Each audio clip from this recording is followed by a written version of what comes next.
so much for joining us for this first ever virtual Choose France tour. So we start off with today's session called the Alumni Session. I'll introduce myself. My name is Niven and I'm the manager of the Campus France office in Chennai. And moderating the session with me today is Dr. Ambika Anil Kumar. So she's there with a beautiful blue background. And we have three very, very interesting panelists that have joined us today. We have Dr. Susmita Mohanty, who is a spaceship designer and entrepreneur. We have Niven Venkitachalam, who works for L'Oreal, and we have Harsha, who currently has graduated from KEDGE Business School. So all three are here today to give you different perspectives of their experience in France. So I'll hand over now the session to Ambika. Maybe you can take over now. Yeah, sure. Thank you, Rhea. And it's really wonderful to have you all here to bring in different perspectives. And as our theme suggests, it's about past, present, and future. So without further ado, I think I would just dive into the question. I wouldn't call it a question answer session more than it's like a conversation amongst all of us. So I would actually like to ask Harsha and Niven, and then Susmita can sort of brief us about your experience in France. And Harsha, while you are going to describe about your experience in France, I would also like you to tell our audience, to throw some light on the current pandemic situation and how was it for you to study in France in this whole case? Sure, definitely. Before I get to talking about how the current situation is, let me just tell you a little bit about my experience in France so far. So I first moved here in 2017. And since then, it's been a very fruitful experience. I've been able to meet a lot of people from different countries, have a great cultural experience and a great classroom experience as well. So I think overall, it's been a wonderful experience living in France, learning about the culture, learning about the ways of life here and the way of life in Europe in general. Now, coming to the current situation, it's definitely an exception for everyone, I guess. But I think the measures that the French government has taken has been pretty strict and sort of has kept the spread in check. If you've read the news, France went into a lockdown recently, and they've incorporated the same rules that they did during the first phase. And I have seen that, the movement has been reduced and the numbers slowly keep coming down. So it is definitely a positive sign that all these rules are being put in place. So I really hope that things get better moving forward. Okay, I think that answers a lot of queries, a lot of apprehensions which the students have. And moving to Niven, I would actually like you to highlight a bit about your pre-study, post-study stay in France, and how was it finding a job, and the whole experience of this transition from being a student to actually being an employee there in France. Yeah, okay, thanks a lot. My post-study experience was kind of weird because as soon as I finished, I went back to India for a while for my vacation. I got back and then we went almost directly into lockdown. So for me, it was kind of weird because I had only started searching for a job. I started searching for a job by, say, December of last year, and cut to February where everything started closing down. So it got slightly difficult for me because companies were a little more apprehensive when they were searching for someone, let alone a foreigner to be a part of their company. So it was slightly harder in the beginning than I thought it would be. But then again, I got some help from my university as well, because I used to stay on campus until I moved to Saint-Quentin, where I am now. And while staying on campus and while applying for a job, I actually got like a part-time job at the university on more of an ask and you shall receive kind of basis. So I was working in one of my university's laboratories. And it was actually quite a different and brilliant experience because my lockdown wasn't the Parisian lockdown, which most of the people who lived in Paris or in the big cities in France, they were stuck within the four walls of their house, their 30 mètres carrés, their 30 square meter little apartment with not much to do, not a garden behind their apartment. But then I was stuck in my student accommodation, which is huge. with a small little team of people as well. So it was actually fun. And searching for a job, I actually got some time to do more interviews than I would have liked to. But then it kind of helped me with my entire interview process as well, to get more experience, to get more help, just refining my own CV, refining my own interview process, to eventually finding a job earlier this year rather. So by around May this year.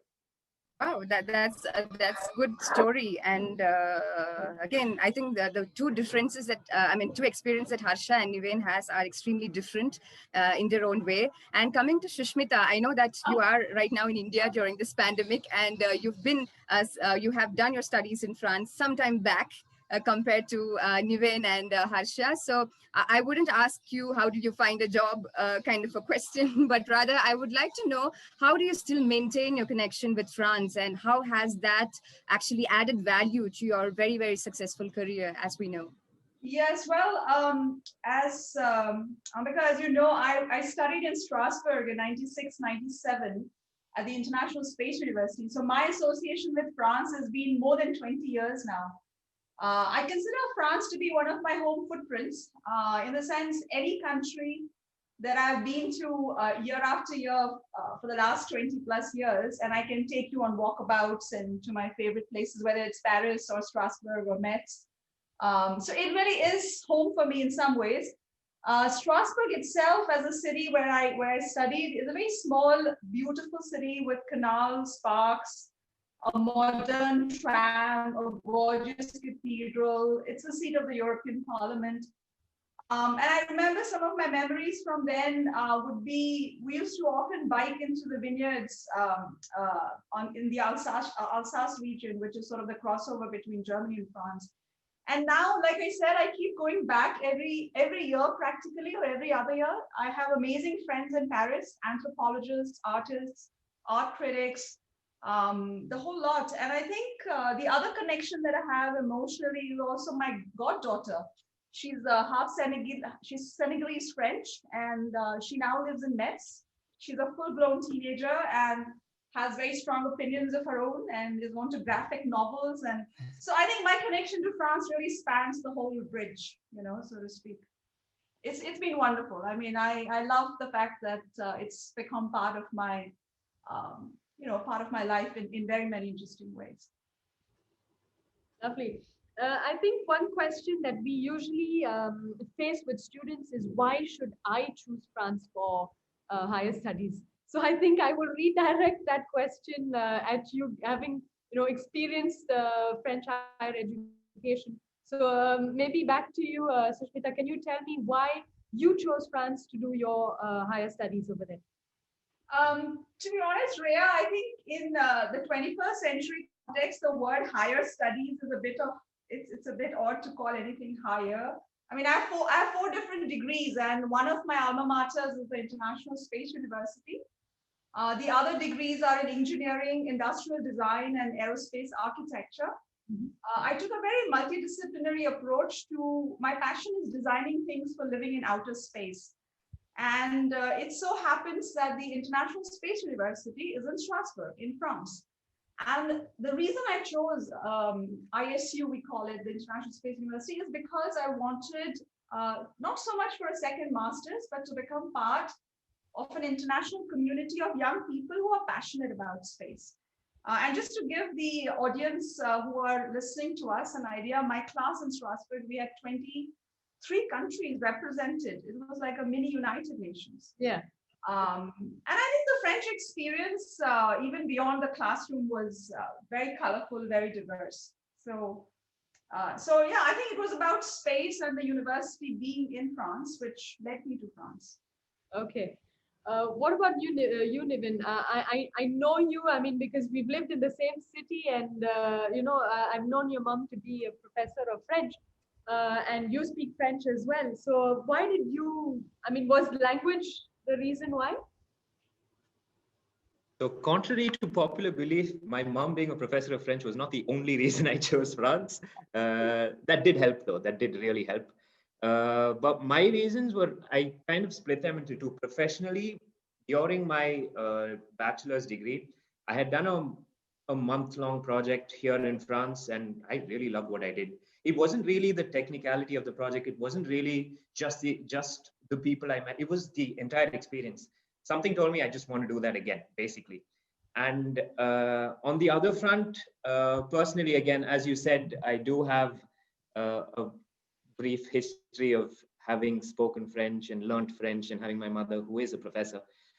So that kind of did help. It kind of got ingrained in me from the time I was a lot younger than I am today. Not saying that I'm old now, but that did help as well. And I have visited France a bit. I had rather visited France before coming here for the first time for my education. So it wasn't something that was completely new. It was a culture that I had a basic idea about, and something that I for sure wanted to explore a lot more. And thirdly, the fact that the university or the college where I did my bachelor's degree in Chennai had an affiliation, had an MOU signed with the university where I studied here in France, that helped a lot. It just got a lot easier from there. So I guess that was my reason. It was a lot more chance and a lot less reasoning, but it all just came together, I guess. Okay. And what about you? Was Marseille the main attraction? Well, I would love to say that is true, but that's not the case. For me, I would say it was more of an approach of looking at all the universities that are there for the course that I wanted to do. So I did my bachelor's in mechanical engineering, and very quickly I knew that I wasn't ready to work. So I wanted to do a master's program, but I wanted to pivot towards management. And that's when I started looking at universities and courses that I was super interested in. And I found that the course that interested me the most, Masters in Management, was offered by more universities in Europe than any other place, and more universities in France than any other country. So naturally, that led me to choosing France as a country. And then I chose my university because it offered the course for 2 years instead of 1, which meant that I would have more time to settle in, understand some of the fundamental concepts, because I was making this huge pivot.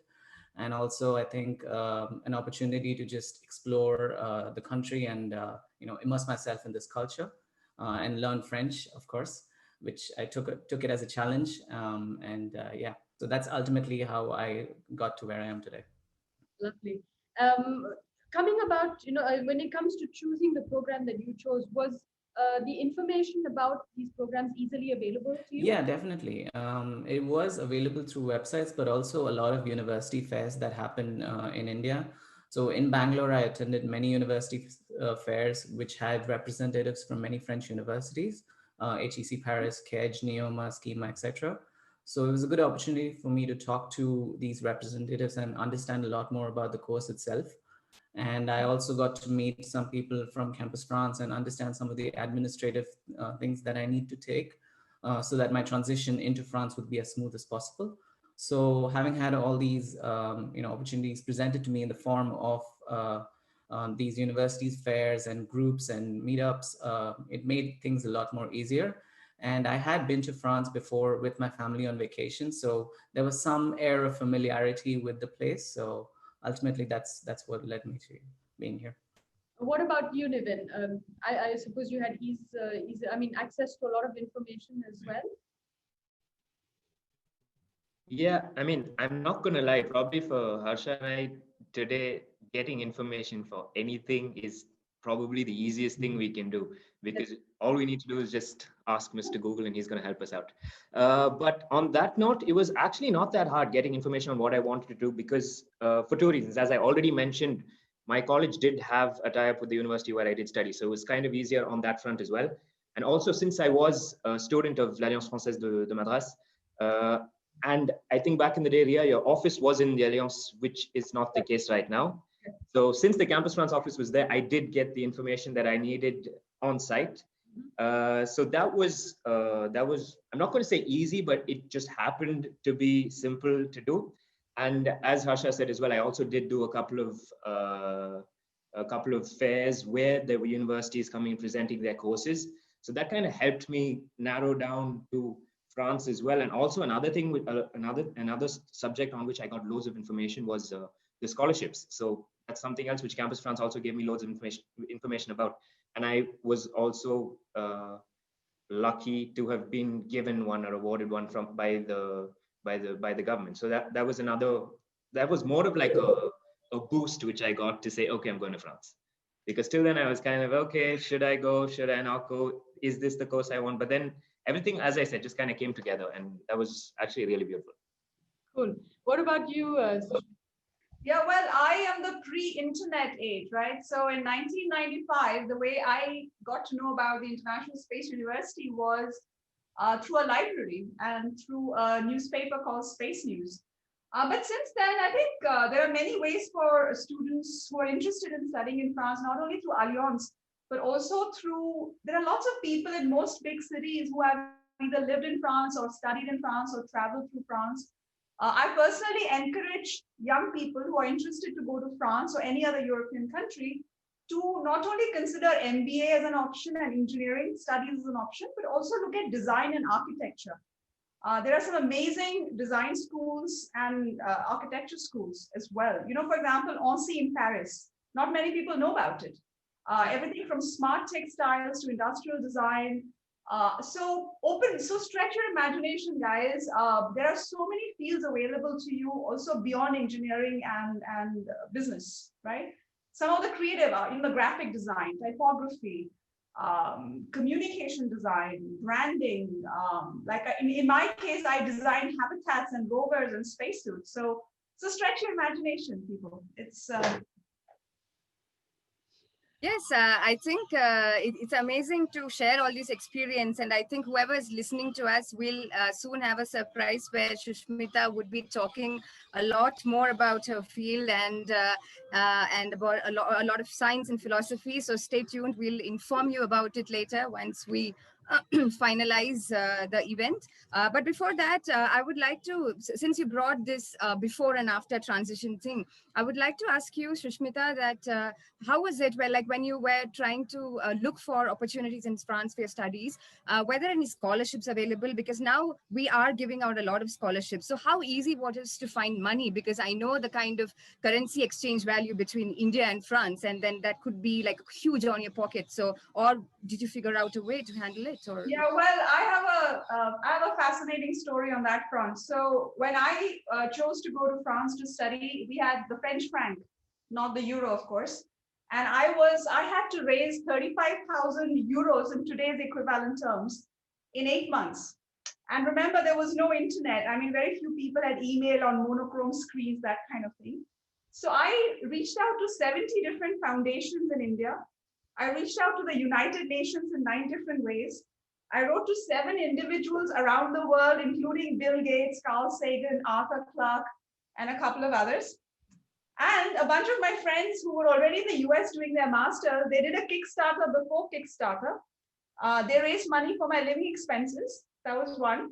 And Arthur C. Clarke, the science fiction writer, for those of you who read science fiction, he pretty much gave me a blank check and he sponsored a large chunk of my tuition. So it's a completely different story. So I didn't really need any scholarships with Arthur Clarke around and my friends in the US, but this is how I got my money. This is how I found the funding. I think students today can't imagine writing to 70 foundations, for example, or writing to Bill Gates and Carl Sagan and Arthur Clarke through snail mail. You know, guys, forget internet. We used to write mail, like send it by mail. It was amazing. It was a different world, and I think there was magic to it as well. Yes, I totally agree. And I think this is also an opportunity for Niven and Harsha to realize how lucky you are, given that everything is given on a plate. But I wouldn't say that you're just lucky. Of course, you have to work hard because there's so many people now moving to France to make their life and to enroll in different programs. So I know the competition is much tougher than how it used to be. But yeah, there is a trade-off everywhere. So Niven, what is your experience about having scholarships and applying for scholarships and getting one?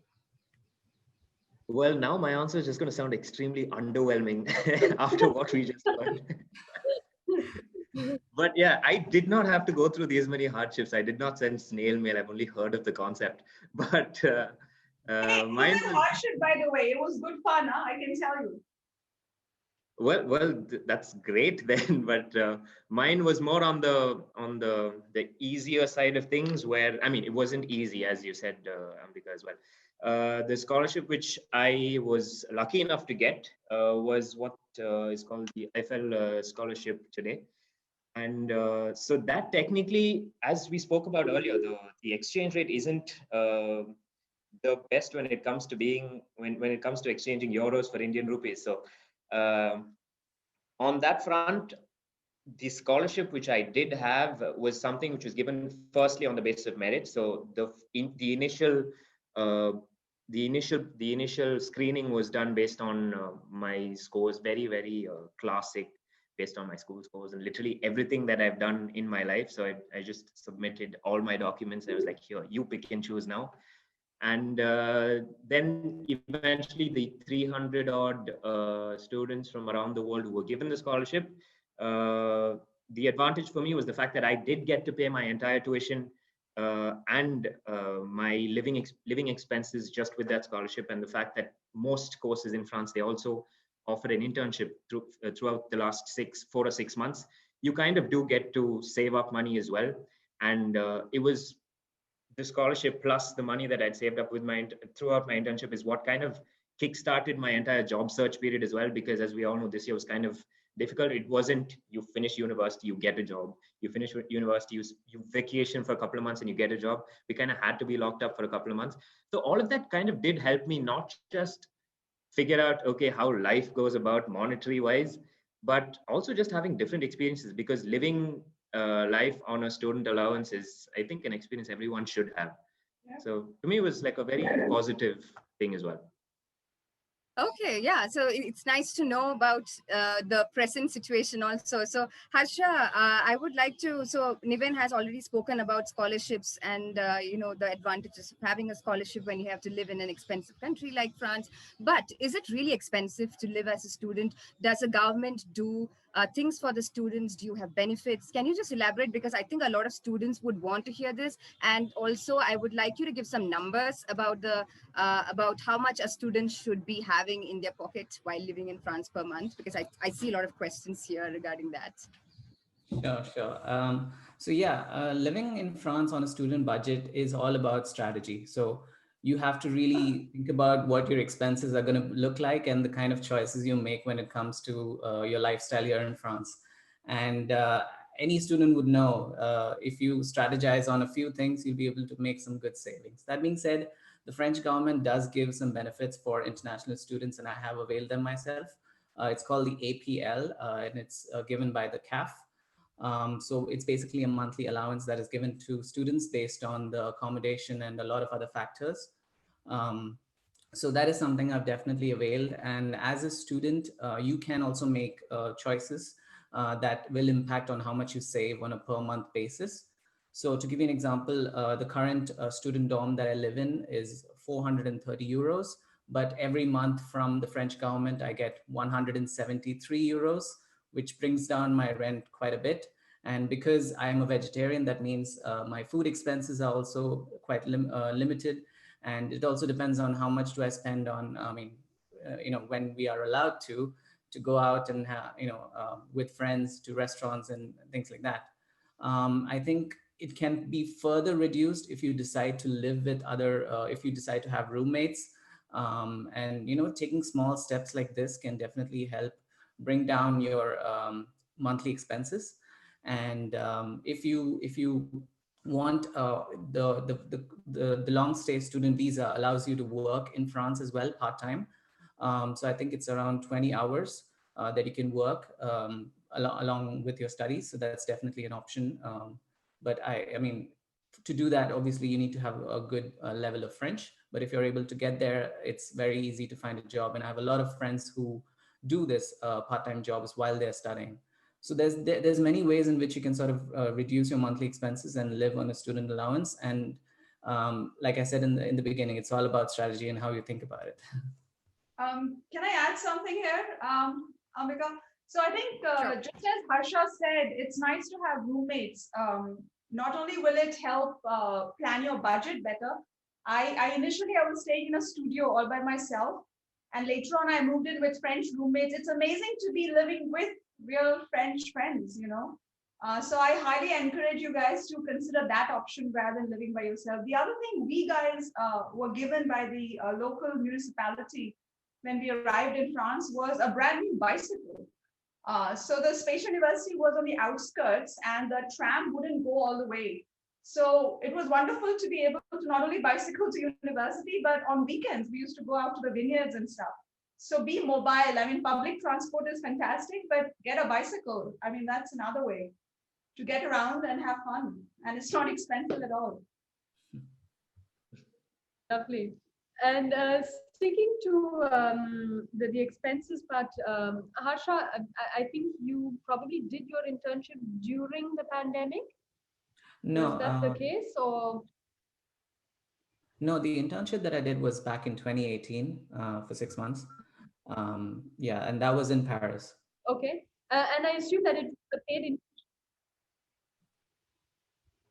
I'm sorry, I couldn't hear you. Can you hear me now? Yes, yes. I assume your internship was paid? Yeah, yeah. So the French government mandates that every internship has a minimum stipend. I think from the revised rules, it's 600 euros per month. So any single internship that you do, Okay, unless it is specified that it's unpaid, the company has to pay you 600 euros per month. That's the minimum wage. okay.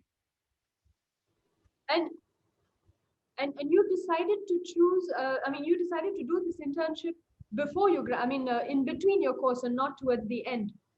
So was this something that was flexibly, available and offered by the institution? Yeah, definitely. So with my course, Masters in Management, it's for 2 years, and I had the option of taking a gap year in between my first and second. And the reason I decided to do this is because I didn't have any prior professional work experience. So coming to France to do a master's directly from my bachelor's program, I didn't have a lot of work experience, and I thought this would be a good opportunity for me to not only get that work experience, but also reevaluate and sort of assess how my first year was, and then strategically decide on the courses that interested me the most in my second year. Okay. So that's the reason I decided to take a gap year. And although it was a little bit difficult at the beginning to find an internship, but it taught me a lot about what the process and the approach is like when it comes to applying for jobs here. And the one thing that I learned most was that your network and your sort of ability to reach out to people is far more superior than just going to job portals and applying, because the value of internal referrals is a lot here in France, and I would say the rest of Europe as well. I read a statistic somewhere that says that around 70% or even 80% of the jobs are always filled internally. So the stronger your network is, the easier it is to get a job. And in my case, the way I got a job was through a cold email. I found the email of the startup company that I wanted to work for, and I just went for it. I just pitched myself in an email, got on a call with the CEO a week later, and then within 2 weeks, I was hired, and I started working in Paris. So never underestimate the power of a cold email, is what I would say. Nice, nice. Niven, what about you? I mean, you've landed your very first job at L'Oreal. What was the experience like? Well, I'm going to continue on what he said, what Harsha just said about the cold email, because as I was saying earlier, I did send out a lot of applications and on all these job portals. But the L'Oreal job that I kind of landed was, again, just a random message that I sent on LinkedIn to someone who I did not really know. It's just someone who I had heard about, had joined the company. I was like, and the advantage or the attraction to me was she was American, so she spoke English, and I had not spoken English in 2 years. I was like, okay, this is what I need to do. So I just sent her a mail because I was like, why not? And 12 interviews and 2 months later is when I landed the job. But as you were saying, opportunities are available at the ready. It's just that you need to be ready enough to go and ask for them, because I don't think anyone's going to come and give them to you. Yeah. And I really, really agree with what he said again, with the fact that referrals are as important as anything today in France, because especially in the current situation where companies are already slightly hesitant with new people coming in. So there are a lot, everyone wants to stay within their little bubble and keep the people to themselves. So I feel you have more opportunities once you get yourself out there, once you start talking to more people. And it doesn't really have to be a friend of a friend or someone who you know directly. You just need to like let go of whatever inhibitions you might have and try applying. It might work out in the end. And correct me if I'm wrong, but French? I'm sorry, Ria, you weren't audible there. I think you did, correct me if I'm wrong, but you did your entire program in French? Yes. So my entire course was in French. I was kind of thrown into the deep end right when I got here to France, because highly contradictory again to Dr. Mohanty, what happened to me was I was the only foreigner on campus at the time. So with it, amongst all 5 years, I was the only non-native French speaker. So it was kind of weird for me because I kind of had to get into the groove of things right away. And it was kind of a double-edged sword, because at one end of the spectrum, I was finding it slightly hard in my first 3-4 months, but then that only accelerated my process of getting to learn the language a lot quicker, the culture a lot better, and just becoming one amongst the rest of us, rest of them. I'm saying rest of us, but the rest of them here, which I feel is what kind of helped me land my internship and my job. And it's not just only professional, even the relationships that I have here, the people that I've met, I think it all stemmed from that. It all stemmed from the fact that I've spent the last 3 years only speaking French. And I think that is one point that I would like to throw some light on, because it is very important. Like knowing the language or being ready to learn the language is very important, because I'm not saying everyone should come here already speaking French fluently. But I feel it's the want and it's the necessity that you yourself might have to put yourself out there, to go out there and learn something that's not necessarily your own. Learn something new. I feel that will take you a long way. All right, lovely. And coming to Susmita, I mean, you ventured into entrepreneurship very early on, and you have three companies that you are successfully running. So, what is the motivating factor behind venturing into something that you own on your by yourself and you run yourself? It's quite if I say so myself. Yes. So Ria, let me just quickly add on to what Harsha and Niven said earlier. So guys, whoever is listening out there, you need to be proactive enough to reach out to people you want to talk to, work with. And like I said, during my days, I would write a snail mail, to whoever across the seas. But you guys can just send an email and pick up the phone and call them. And wonderful sort of connections happen that way too. Personally, I had a job offer from Aerospatiale, which was the equivalent of Boeing in France back then. And had it worked out, I would have worked on the resupply ship for the space station called the ATV in Les Mureaux, which is just outside of Paris. But I waited for 3 months, but they couldn't get the security clearance for a foreign national to work on the site, because they make Ariane rockets there, which by the way is one of my favorite rockets. And I had a parallel job offer from McDonnell Douglas in California. And they had a similar issue because they made Delta rockets on site and they wanted to hire me to work for the space station program. So it took them 15 months to go through all the security clearances. And by the time I started working, Boeing acquired them. So I worked for Boeing in California for 3 years. And I think, so now to come to your entrepreneurship question, Ria. So I was 29 when I left Boeing and moved to San Francisco. I was in Southern California. I moved to San Francisco to start my first small company called Moonfront. Yeah. And interestingly, the 3 companies I've started in the last 20 years were 2 of them were started with alumni friends from the International Space University. There you go. I mean, the world comes full circle every time. So Moonfront was my learning experience. I was a first generation entrepreneur. It was a boutique consulting firm with 6 partners in San Francisco. We had it for 7 years. I started my second company in Vienna, in Austria. Again, because of a friend from the Space University days. It's a space architecture and design company. So we design space habitats, rovers, spacesuits, suit ports to live in low Earth orbit and other planetary destinations in the near future. So that company is still around. We celebrated our 15th anniversary last year. When I moved back to India in 2008, I dissolved my San Francisco entity. I started a third company in India called Earth to Orbit. I spent 7 years helping open the US launch market for India. So today, when you hear of 104 satellites being launched on the PSLV rocket, 96 are American, and I had to do soft diplomacy to make it possible because there is a US embargo from 1998. It's a big story. So I think that the reason I became an entrepreneur, Ria, is for two reasons. One is when you work for a big company or a big space agency, you cannot speak your mind, right? I'm a bit blunt when it comes to saying what I need to say. Second is being outside the system, you can challenge and change the status quo. So being an entrepreneur gives you that edge. Having said that, I encourage young people to first work for 3-4 years in their area which they are interested in, because they need to understand the nature of the beast before getting out on their own and starting their own outfit. So I prefer having kids first having some experience, saving up money, and then taking the entrepreneurial plunge, so to speak.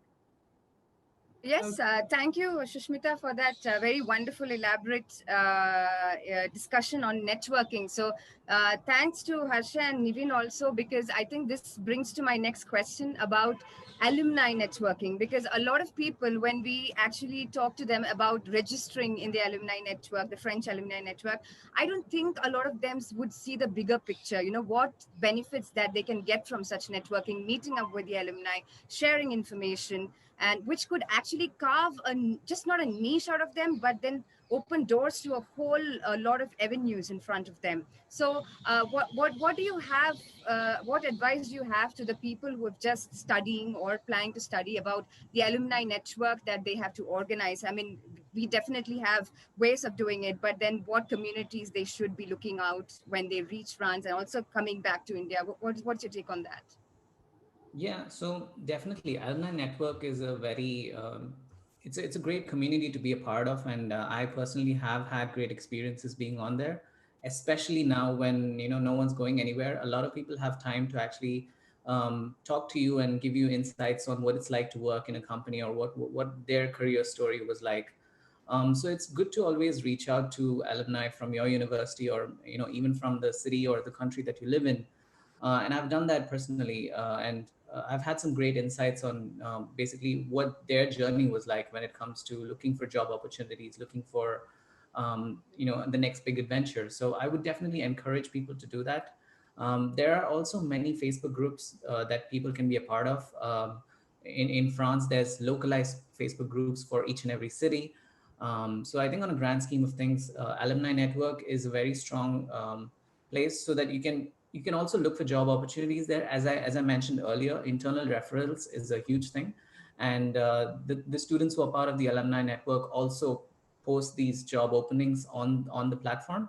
So you can definitely look at that and reach out to people and get a sense of what it's like to be a part of the company. Because more than anything, in my experience, working in France is more like working to be a part of the team and not a job itself. So like when it comes to interviews, what they're looking for is your ability to not only get the work done, but also your ability to be a part of the team and help drive the company's mission forward. So I would say an alumni network is a very crucial aspect of that. Niven, were you part of a lot of community networks like that in France and in India? You're not in India right now, but then are you well connected with people, not just the people who can give you jobs and show you different avenues, but also to help people out there? Because there's a lot of people who do not have a clear idea of how to go about it, who are a bit apprehensive about stepping into the new world. So how do you see the whole thing?